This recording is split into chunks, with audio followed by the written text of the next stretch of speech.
پاکستان بنا بھی خون سے ہے، اور اس کو بچانے کے لیے بھی خون کی ضرورت پڑے تو ہم کسی خون سے گریز نہیں کریں گے۔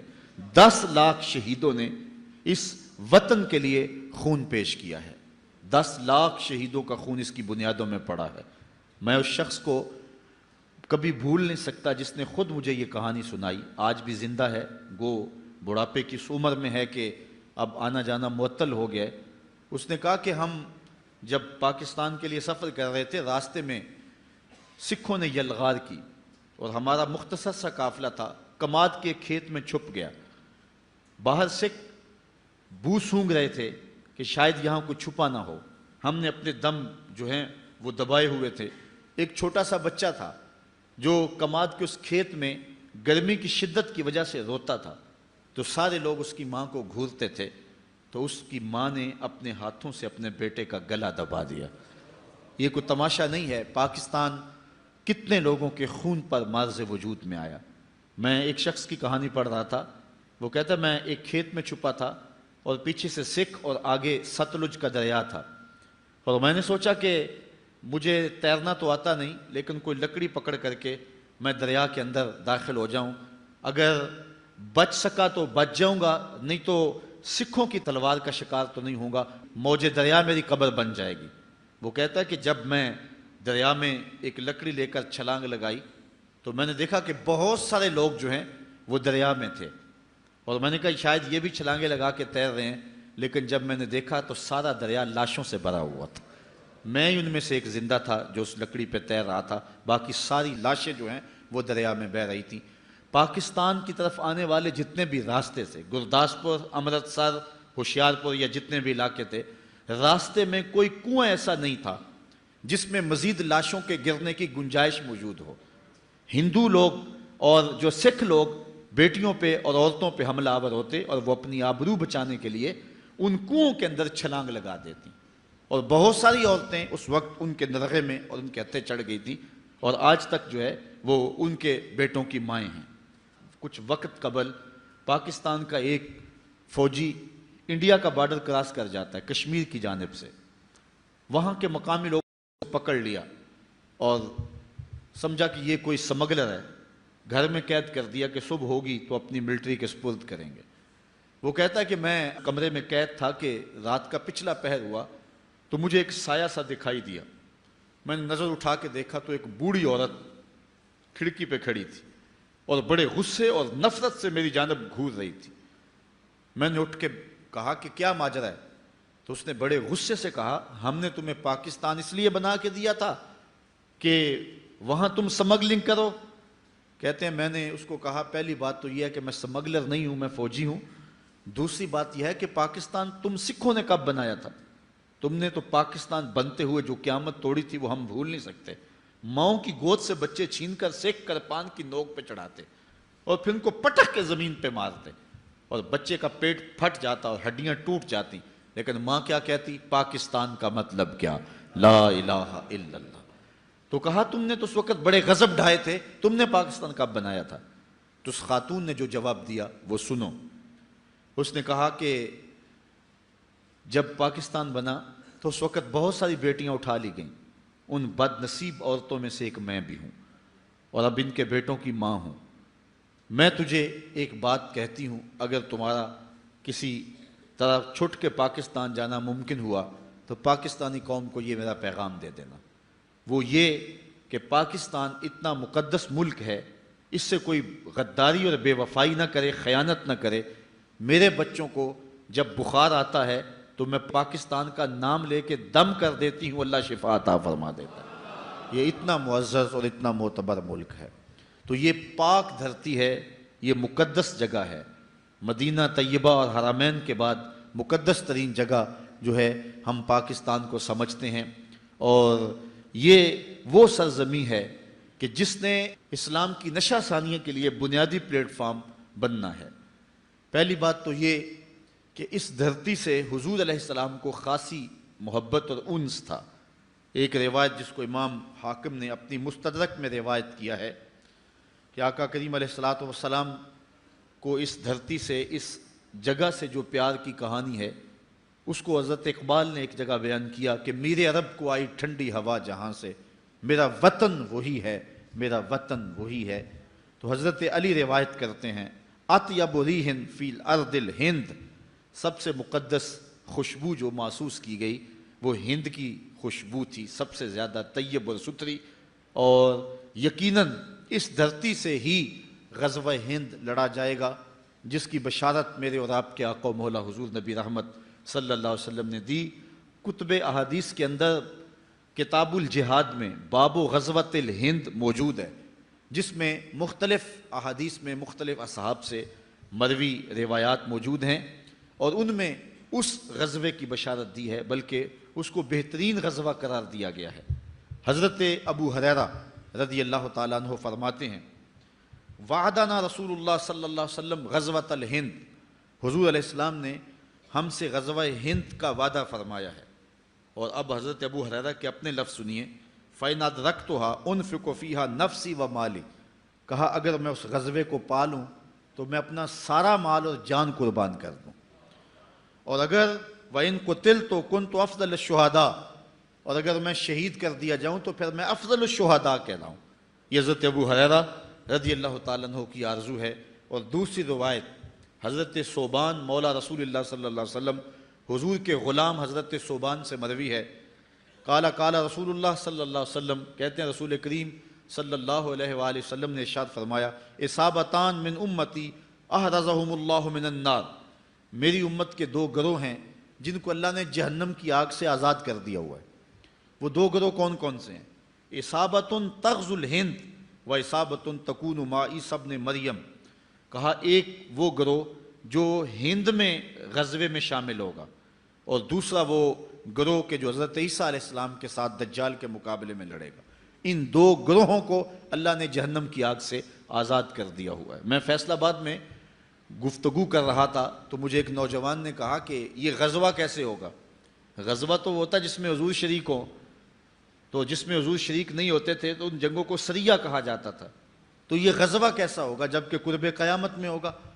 تو میں نے کہا یہ غزوہ اس معنی میں ہوگا کہ حضور علیہ الصلوۃ والسلام کی روحانی تائید اور آقا کریم علیہ الصلوۃ والسلام کی روحانی شرکت اس غزوے میں ہوگی، اور حضور خود قیادت فرمائیں گے۔ اور آقا کریم علیہ الصلوۃ والسلام نے اس وطن کے ساتھ اپنی محبتوں کو، اپنے پیار کو کئی مواقع پہ ظاہر فرمایا ہے۔ جن دنوں کے اندر 65 کی جنگ لڑی گئی ہے، کچھ لوگ جو مدینہ المنورہ میں حضور کے روضے کے آس پاس جھاڑو دیتے ہیں، انہوں نے باقاعدہ خواب دیکھے جو بعد میں بیان کیے اور پاکستان کے مختلف جرائد اور اخبارات میں چھپے کہ 5 لوگ مواجہ شریف سے روضہ انور سے نکل رہے ہیں اور جنگی لباس پہنا ہوا ہے۔ تو عرض کی گئی، انہوں نے کہا کہ حضور آپ اس وقت ہنگامی حالات میں کہاں جا رہے ہیں؟ تو ارشاد فرمایا کہ پاکستان پر انڈیا نے حملہ کر دیا، میں مدد کے لیے جا رہا ہوں۔ اور پھر یہ بات پاکستان کی عسکری تاریخ کا عجوبہ ہے کہ صرف 30 سیکنڈ کے اندر، آدھے منٹ کے اندر 65 میں ہم نے انڈیا کے 3 جہاز گرائے تھے، صرف 30 سیکنڈ کے اندر 3 جہاز مار گرائے تھے۔ کیا یہ ہماری توپوں کا کمال تھا یا محمد عربی کی نگاہوں کا کمال تھا؟ اس لیے میں کہتا ہوں کہ پاکستان جو ہے یہ مٹنے کے لیے مارز وجود میں نہیں آیا، حضور کی نگاہ فیض سے قیامت تک قائم رہنے کے لیے مارز وجود میں آیا۔ پاکستان ابھی دودھ پیتا بچہ تھا کہ انڈیا نے سازشیں شروع کر دیں، لیکن اتنا طویل عرصہ ہو گیا، آج ہم 64واں آزادی کا جشن منا رہے ہیں۔ گو اس وقت پاکستان جس حالت میں ہے یہ پریشان کن حالات ہے، لیکن پھر بھی اللہ کا کرم ہے کہ آزاد ہے۔ وہ کیا کسی نے کہا تھا کہ ہر چند بگولا مضطر ہے، ہر چند یہ خاک آباد سہی، ایک وجد تو ہے ایک رقص تو ہے، بے چین سہی برباد سہی۔ جو بھی ہیں ہم آزادی کی سانس تو لے رہے ہیں، لیکن اس وقت سے لے کر 64 سال ہوئے پاکستان کے خلاف داخلی اور خارجی سازشیں ہو رہی ہیں۔ عالمی غنڈے پاکستان کے وجود کو مٹانے کے لیے کوشاں ہیں، لیکن اللہ کے فضل سے دنیا کے خطے پہ آج بھی پاکستان موجود ہے۔ یوگوسلاویہ کی آپ پوزیشن دیکھیں، دنیا کی 5ویں بڑی آرمی تھی، لیکن جب عالمی طاقتوں نے اس کو برداشت نہ کیا تو 3 سال کے اندر اس کو ٹکڑوں میں بانٹ کے رکھ دیا۔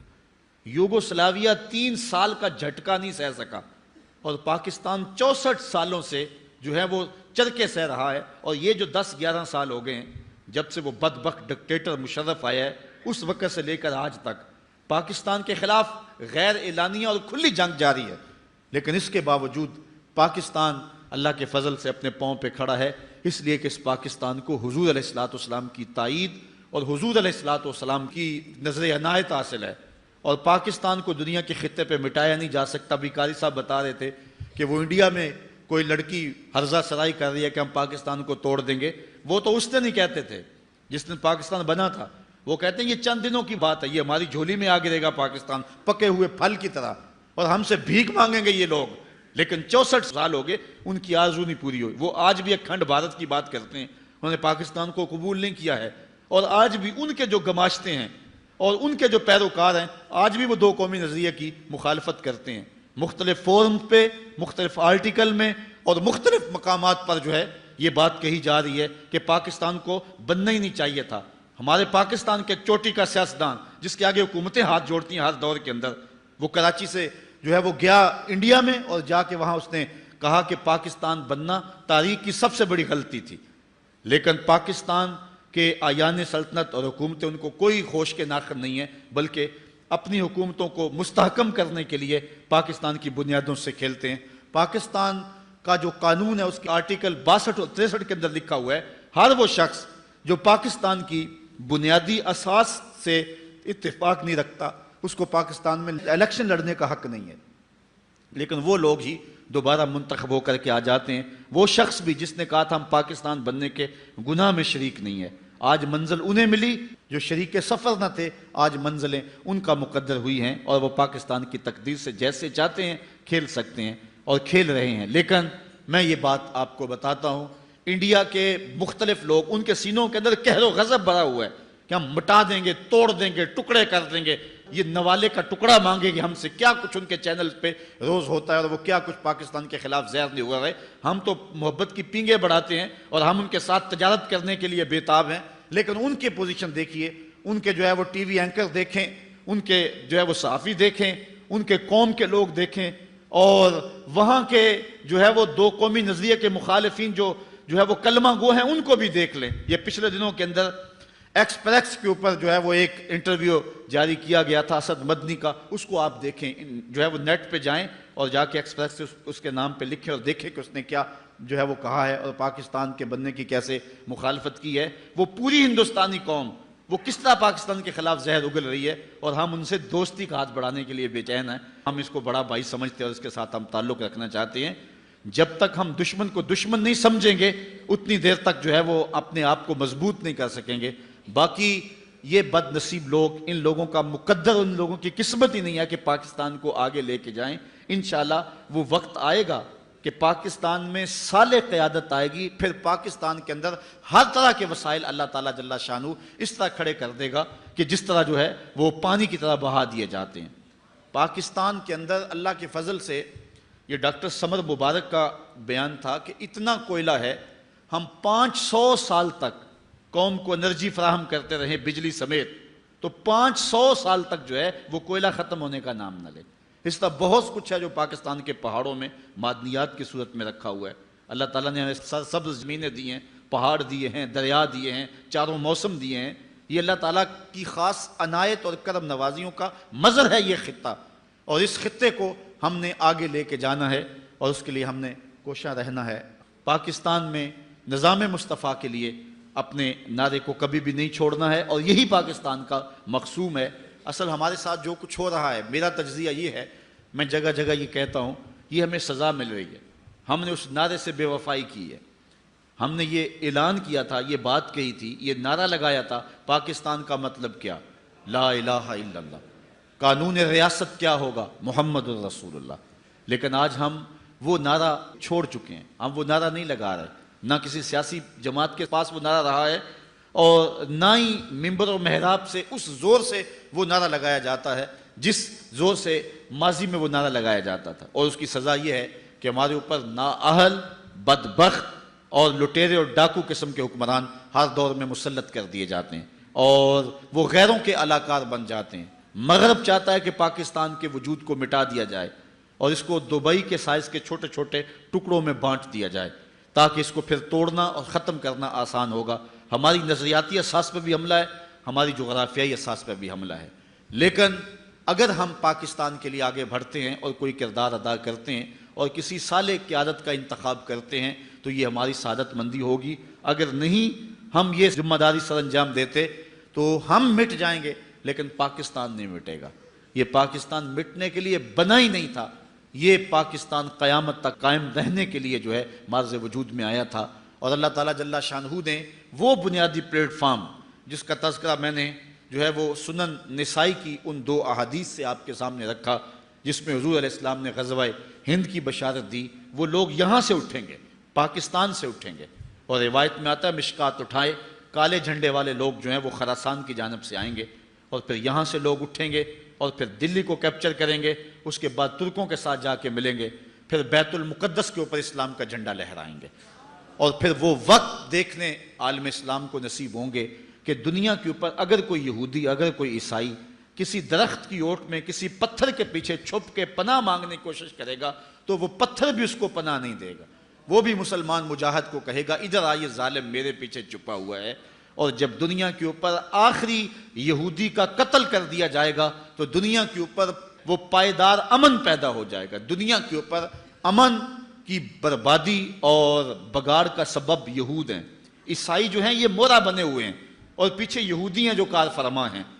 اوباما نے کہا تھا اپنی الیکشن مہم میں کہ اگر تم چاہتے ہو کہ دنیا کے اوپر امن قائم کریں تو 2 شہروں کو مٹا دو, ایک مکہ المکرمہ کو, ایک مدینہ الرسول کو.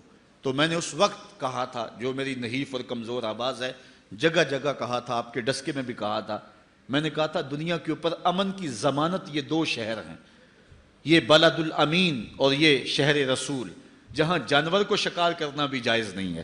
یہ امن کی ضمانت شہر ہیں.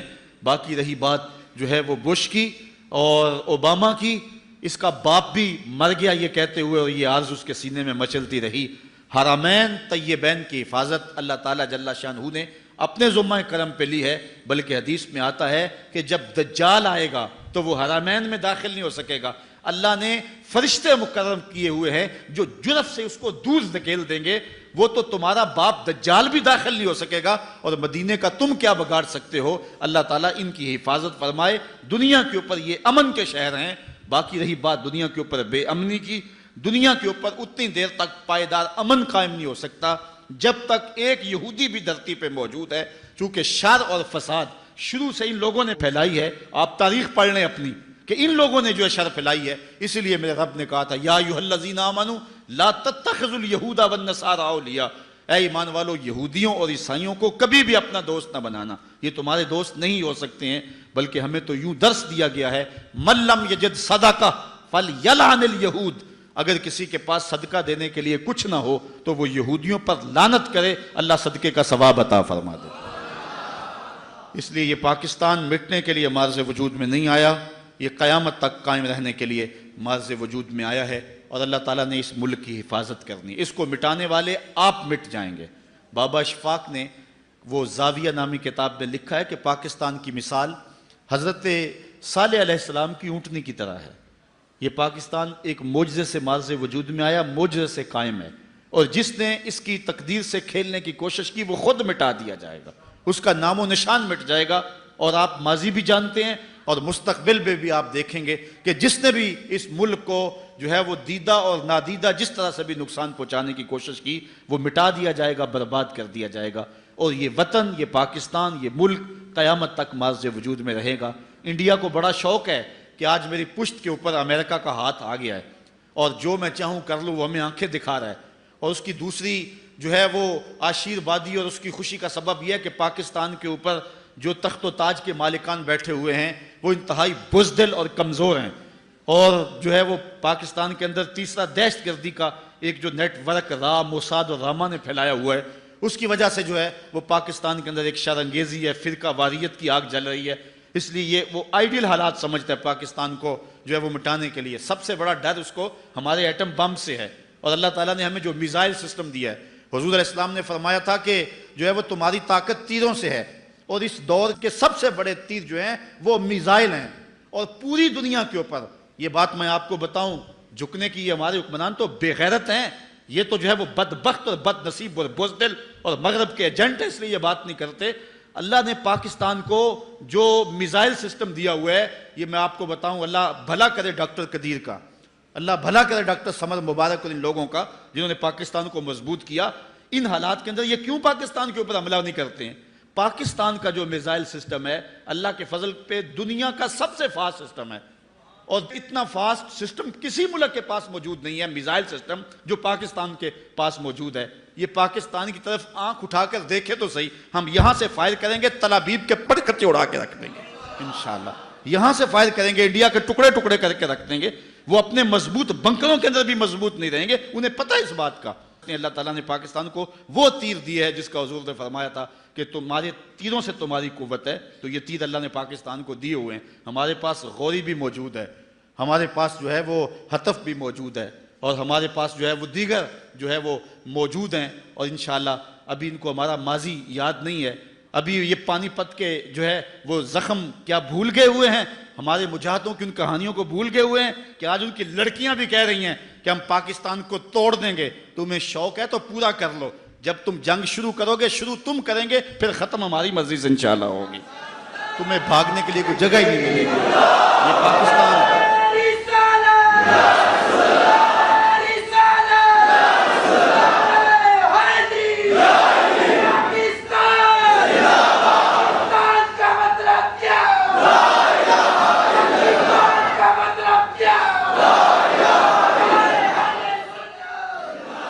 پاکستان اللہ کی نشانیوں میں سے ایک نشانی ہے۔ اس ملک کی قدر کرو، اس کی مٹی کو پاکیزہ جانو، اور اس ملک کے ساتھ جو ہے خیانت کا ارتکاب نہ کرنا، اور جو شخص اس ملک کے ساتھ خیانت کرے گا برباد کر دیا جائے گا۔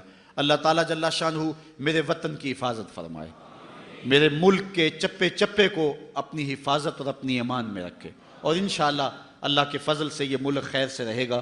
اللہ تعالیٰ نے ہمیں مضبوط آرمی عطا فرمائی ہوئی ہے، ہم ایٹمی صلاحیتوں سے مالا مال ہیں، ہمارے پاس جو ہے وہ جدید میزائل سسٹم موجود ہے، اور سب سے بڑھ کے بات اللہ تعالیٰ نے ہمیں حرارت جذبوں کی جو دی ہے یہ کسی قوم کے پاس نہیں ہے۔ لوگ تو ڈرتے ہیں، یہ جو ہے وہ 9/11 کا واقعہ ہوا تھا جو ہے وہ نیو یارک کے اندر، اور کہاں ٹیکساس اور دیگر دور دور کی ریاستیں، وہاں وہ اپنے دروازے بند کر کے بیٹھ گئے تھے، باہر نہیں نکلتے تھے، واقعہ وہاں ہوا ہے۔ ہماری قوم کی کہانی ہے، افغانستان کے اندر میزائل گرتے تھے، میزائل ابھی ٹھنڈے بھی نہیں ہوتے تھے، بچے لوہا اکٹھا کرنے کے لیے آ جاتے تھے۔ یہ جذبے ہیں ان قوموں کے اندر، یہ تیروں سے یہ تلواروں سے نہیں ڈرتے، یہ جو ہے وہ موت سے نہیں ڈرتے، یہ حضور علیہ السلام کے نام پہ سب کچھ قربان کرنے کے لیے تیار ہیں۔ پاکستان کی تاریخ گواہ ہے، 65 کی جنگ کے اندر قوم نے جو چونڈا کے محاذ پہ جرأت کے اور مظاہرے کیے تھے، دنیا کی تاریخ کے اندر کوئی ایسی مثال تو دکھاؤ ہے، تو اللہ تعالیٰ نے اس قوم کو وہ جرأتیں عطا فرمائی، یہ سب سے بڑا ہتھیار ہے، اور جس سے وہ ڈرتے ہیں، اور وہ فحاشی، عریانی، بے حیائی اور مختلف ذرائع کے ساتھ ہم سے وہ جذبہ چھیننا چاہتے ہیں۔ دشمن کے اس وار کو خاص طور پہ سمجھیں، اپنی نسلوں کی حفاظت کریں، نوجوانوں کو دو قومی نظریے کا شعور دیں، اور نوجوانوں کے جو ہے وہ اخلاق اور ان کے کردار کی حفاظت کریں۔ یہ نوجوان ہی ہمارا اثاثہ ہے۔ نوجوانوں، میں تمہیں پکارتا ہوں اور تمہیں کہتا ہوں، اس وطن کی باغ ڈور تم نے سنبھالنی ہے۔ اپنی نظروں کی پاکیزگی کا خیال کرو، اپنی سوچوں کو پر نور کرو، اور اپنی زندگی کو جو ہے وہ روشن کر لو، اچھی تعلیم حاصل کرو، اپنے کردار کو خوبصورت کرو۔ کل انشاءاللہ تمہارے کندھوں پر ہی اس ملک کا بوجھ آنا ہے، اور ہر فرد ہے ملت کے مقدر کا ستارہ، اس لیے پوری قوت کے ساتھ تیاری کرو۔ اللہ تعالیٰ جل شانہ نے اس ملک سے نہ صرف اس ملک کے لیے حالات بہتر ہونے ہیں، بلکہ اس ملک نے پورے عالم اسلام کی قیادت کرنی ہے۔ یعنی صرف آج تو ہمیں اس ملک کے لیے کوئی لیڈر نہیں مل رہا، ایک وقت آنا ہے جس کی نشاندہی کی گئی ہے غزوہ ہند کے وقت۔ اس ملک سے جو لیڈر اٹھے گا وہ صرف پاکستان کے نہیں، پوری دنیا کی عالمی قیادت جو ہے وہ یہ ملک کرے گا، اور انشاءاللہ حالات پیدا ہو رہے ہیں۔ یہ رشیا کو کہتا تھا اس سرخ ریچھ کو بھی روکا جا سکتا ہے، لیکن آج وہ ماسکو میں پناہ ڈھونڈ رہا ہے اور اس کو وہاں بھی پناہ نہیں مل رہی ہے، اور آپ دیکھیں گے کہ امریکہ بھی کبھی ٹکڑے ٹکڑے ہو جائیں گے۔ اقبال نے کہا تھا، تمہاری تہذیب آپ اپنے خنجر سے خودکشی کرے گی، شاخ نازک پہ جو آشیانہ بنے گا ناپائیدار ہوگا۔ جو اس شاخ پہ آشیانہ بنتا وہ ہمیشہ قائم نہیں رہتا۔ انڈیا کے بھی ٹکڑے ٹکڑے ہوں گے، دنیا کے اوپر اگر نام رہے گا تو میرے محمد عربی کا رہے گا۔